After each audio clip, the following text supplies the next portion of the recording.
Mula sa iba't ibang panig ng Pilipinas, narito ang pinakabagong balitang Red Cross. Ako si Ariana Gerchi-Torena para sa PRC News Flash. Tinanggap ng Philippine Red Cross ang donasyon ng Honda Foundation Incorporated ang halagang 1 milyong piso para gamitin pangtulong sa mga lubhang nasalanta ng Bagyong Christine. Ang donasyon ay ilalaan sa mga lalawigan ng Batangas, Cavite, Region 2 at Region 5. Dumalo sa donation turnover sina Assistant Secretary General and Director of National Blood Services Dr. Christy Monina Nalupta, Mr. Leonardo Ebajo ng Safety and Security Services, HFI President Mr. Seiji Fujimoto, HFI Board of Trustee Mr. Tomoyuki Mabuchi, at representatives ng PRC at Honda Foundation. Sabi ni Dr. Nalupta, malaki ang pasasalamat ng PRC sa Honda Foundation at mga partnership dahil mas napapalawak nito ang pagtugon sa iba't ibang suliranin tulad ng kalusugan at kalamidad. Ang pagsasama-sama ng mga organisasyon ay nagkakaroon ng malaking epekto sa mga proyekto para sa kabutihan ng komunidad. Hindi natatapos ang pagpapadala ng Philippine Red Cross ng tulong sa Camarines Sur.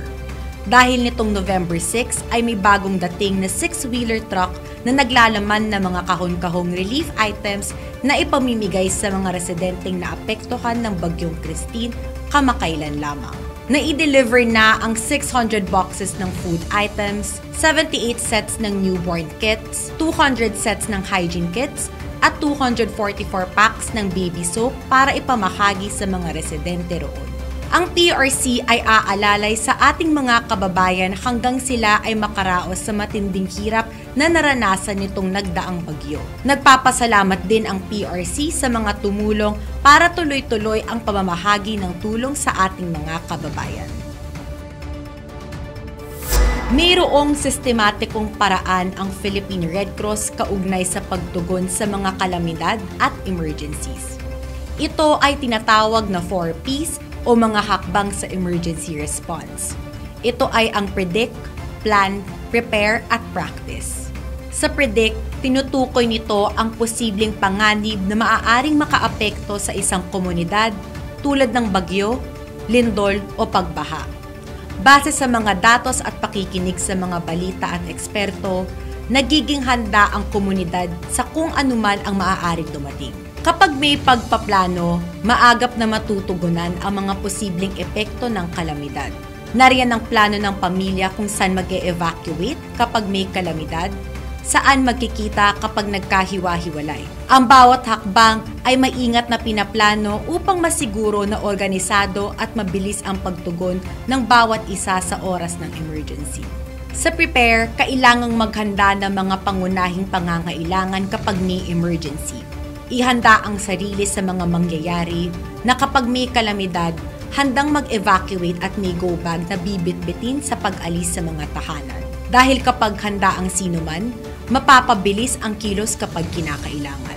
At ang panghuli ay practice, kung saan dapat na ini-involve ng bawat pamilya ang kanilang sarili sa mga drills, gaya ng flood drills, earthquake drills at fire drills dahil kapag na-practice nila ang mga ito, nadaragdagan ang kanilang kaalaman sa mga kalamidad at kung paano ang tamang pagtugon sa mga emergency. Ang 4Ps ng Philippine Red Cross ay isang mahalagang estratehiya upang masiguro na ang bawat pamilya ay ligtas at handa sa panahon ng kalamidad. Patuloy ang operasyon at dekalidad na serbisyong handog ng Philippine Red Cross Hemodialysis Center sa ating mga kababayang may kidney disease. Sa pinakahuling tala ng PRC nitong November 6, kasalukuyang may 24 na active patients ang Hemodialysis Center at patuloy ang pagtanggap sa mga pasyenteng nangangailangan ng kidney treatment. Umabot na sa 3,192 na dialysis treatment ang naisagawa ng PRC sa taong ito na inaasahang darami pa sa mga susunod na buwan kaugnay ng pagtaas ng bilang ng mga may kidney disease. Sa kasalukuyan, mayroon ng 23,627 dialysis treatments ang naisagawa mula noong 2019.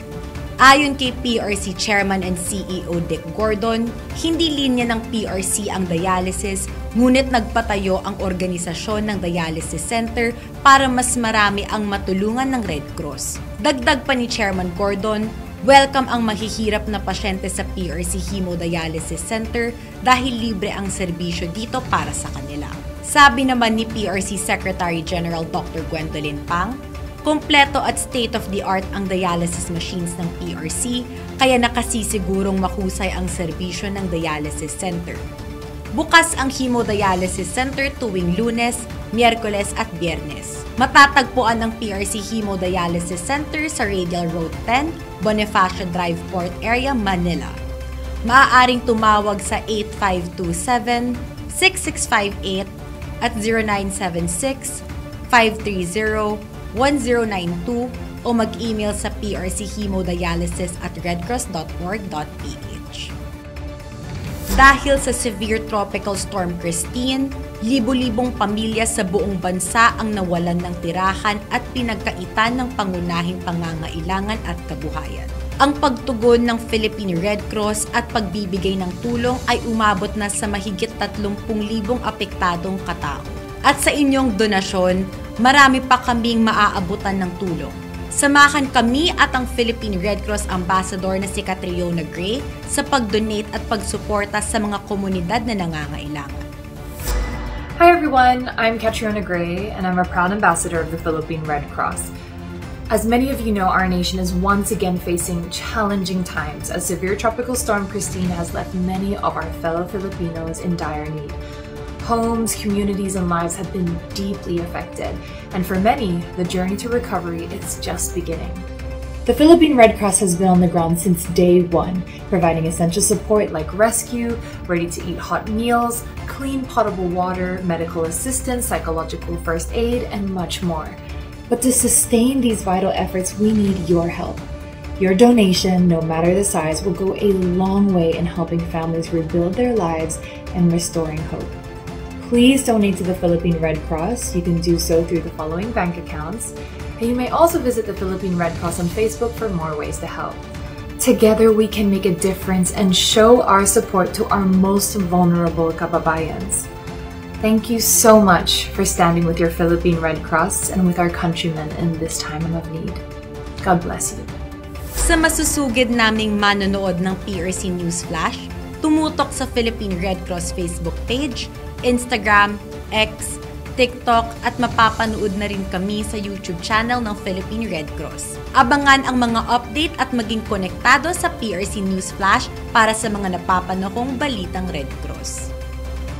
Kung ikaw ay may kusang loob, malasakit at kapwa-tao at gusto mong mag-volunteer sa Red Cross, pumunta lamang sa pinakamalapit na chapter sa inyong lugar at tumawag naman sa Hotline 143 para sa mga emergencies. At yan ang pinakabagong balita mula sa PRC. Ako si Ariana Gorchi Torena para sa PRC News Flash.